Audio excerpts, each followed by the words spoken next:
বঙ্গোপসাগরে তৈরি হওয়া একটি সুস্পষ্ট নিম্নচাপ ধীরে ধীরে আরও শক্তিশালী হয়ে গভীর নিম্নচাপে পরিণত হচ্ছে।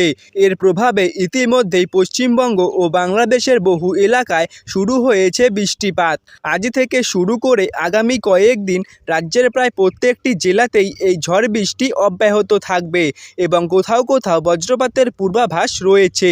আবহাওয়া দপ্তরের পূর্বাভাস, এই সিস্টেমটি আগামী কয়েকদিন এমনভাবে সক্রিয় থাকবে যার কারণে বৃষ্টির পরিমাণ ধীরে ধীরে বাড়তে পারে এবং পরিস্থিতি আরও খারাপ হবার আশঙ্কা রয়েছে।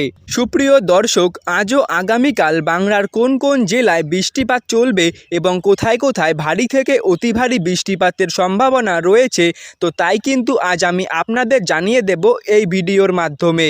বিস্তারিত আপডেট জানতে ভিডিওটি শেষ পর্যন্ত দেখুন। আর আপনার এলাকার আবহাওয়ার খবর জানতে কমেন্ট বক্সে নিজের জেলার নাম লিখে জানান এবং সবার আগে এরকমই আবহাওয়ার গুরুত্বপূর্ণ আপডেটগুলি জানতে সাবস্ক্রাইব করে পাশে থাকুন আমাদের সাথে। তো চলুন দেখে নেওয়া যাক এক নজরে। সাগরে ইতিমধ্যেই সক্রিয় হয়েছে একটি পশ্চিমী ঝঞ্ঝা, যা বঙ্গোপসাগর থেকে আসা প্রচুর জলীয় বাষ্পের সঙ্গে মিশে গিয়ে আবহাওয়ায় বড়সড় পরিবর্তন ঘটাচ্ছে। এর জেরে রাজ্যের প্রায় সব জেলাতেই কমলা সতর্কতা জারি করা হয়েছে। অনেক জায়গায় 7 থেকে 20 সেন্টিমিটার পর্যন্ত ভারী থেকে অতি ভারী বৃষ্টির সম্ভাবনা রয়েছে। কোথাও কোথাও শিলাবৃষ্টিও হতে পারে। ইতিমধ্যেই একাধিক জেলায় আকাশ কালো হয়ে গেছে এবং শুরু হয়েছে দমকা হাওয়ার সঙ্গে বৃষ্টিপাত। বাংলাদেশের দিকেও পরিস্থিতি প্রায় একই রকম। ঢাকা, খুলনা, বরিশাল, চট্টগ্রাম, রাজশাহী ও রংপুর বিভাগে বিস্তীর্ণ এলাকা জুড়ে বজ্রবিদ্যুৎ সহ বৃষ্টির প্রবল সম্ভাবনা রয়েছে। এছাড়াও সিলেট, ময়মনসিংহ, কুমিল্লা, নোয়াখালী, ফেনী, যশোর, বগুড়া ও দিনাজপুর সহ বিভিন্ন এলাকায় দফায় দফায় বৃষ্টি ও বজ্রঝড়ের আশঙ্কা রয়েছে। বিশেষ করে চট্টগ্রাম ও কক্সবাজারের উপকূলীয় এলাকাগুলিতে আগামী কয়েকদিন ভারী থেকে অতি ভারী বৃষ্টিপাত অব্যাহত থাকবে। উপকূলবর্তী অঞ্চল এবং নদী সংলগ্ন এলাকাগুলিতে ঘন্টায় 50 থেকে 60 কিলোমিটার বেগে দমকা হাওয়া বইতে পারে। ফলে নদী ও সমুদ্র বন্দরগুলিকে সতর্ক থাকতে বলা হয়েছে। উত্তর পূর্ব ভারতের দিকেও আবহাওয়ায় বড়সড় পরিবর্তনের ইঙ্গিত মিলেছে। আসাম ও ত্রিপুরাতে আগামী 24 ঘন্টায় বজ্রবিদ্যুৎ সহ বৃষ্টির সম্ভাবনা রয়েছে।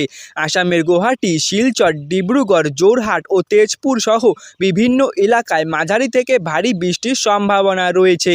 অন্যদিকে ত্রিপুরার আগরতলা, উদয়পুর ও ধর্মনগর এলাকাতেও বজ্রসহ বৃষ্টি ও দমকা হাওয়া দেখা যেতে পারে। দক্ষিণবঙ্গের প্রায় সব জেলাতেই ঝড় বৃষ্টির সতর্কতা রয়েছে আগামী 3 দিন। কলকাতা, হাওড়া, হুগলি, নদিয়া ও পূর্ব বর্ধমান সহ একাধিক জেলায় বজ্রসহ বৃষ্টির সম্ভাবনা রয়েছে। বিকেল থেকে রাতের দিকে ঝড়ের তীব্রতা বাড়তে পারে।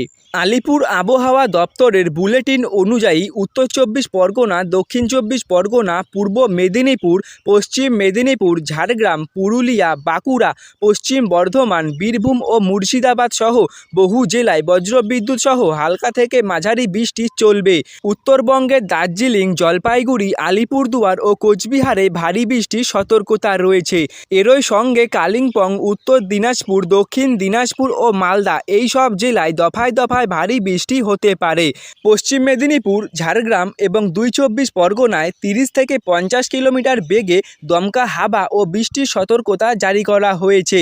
ঘূর্ণাবর্ত ও নিম্নচাপের জেরে এই দুর্যোগপূর্ণ আবহাওয়া আগামী কয়েকদিন অব্যাহত থাকতে পারে। তো দর্শক, এই ছিল আজও আগামী কিছু দিনের আবহাওয়ার আপডেট। ধন্যবাদ।